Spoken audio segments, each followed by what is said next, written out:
বৈষম্য বিরোধী আন্দোলনের সময় ঢাকার ভাটারা থানার এনামুল হক নামে এক ব্যক্তিকে হত্যাচেষ্টা মামলায় আত্মসমর্পণ করতে ঢাকার সিএমএম আদালতে হাজির হন ঢালিউড সিনেমার জনপ্রিয় নায়িকা অপু বিশ্বাস। এ সময় তার পরনে লাল বোরকা, মাথায় সাদা হিজাব এবং মুখে কালো মাস্ক দেখা যায়। আদালত থেকে বের হয়ে অপু বিশ্বাস সাংবাদিকদের বলেন, আমি একজন অভিনয় শিল্পী, অভিনয় আমার মূল কাজ। অভিনয়ের জন্য আমি অনেক কিছু করেছি। আমি রাজনীতি বুঝি না, করিও না।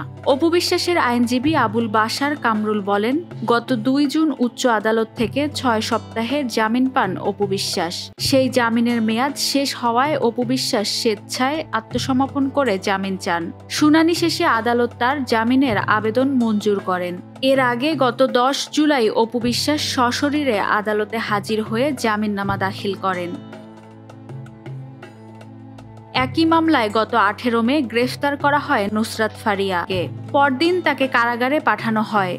2 দিনের মাথায় জামিন পান নুসরাত ফারিয়া। মামলার অভিযোগে বলা হয়, বৈষম্য বিরোধী আন্দোলনের সময় গত 19 জুলাই ভাটারা থানার সামনে অবস্থান নেন আন্দোলনকারীরা। আন্দোলনকারীদের ওপর গুলি চালানো হয়। এ সময় এনামুল হকের পায়ে গুলি লাগে। তিনি হাসপাতালে চিকিৎসা নেন।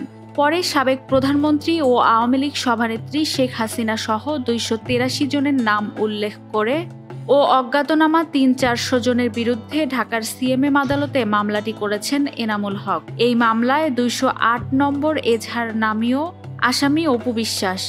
মামলায় অপু বিশ্বাস, আসনা হাবিব ভাবনা, নুসরাত ফারিয়া, অভিনেতা জায়েদ খান সহ 17 জন অভিনেতা অভিনেত্রীকে আসামি করা হয়।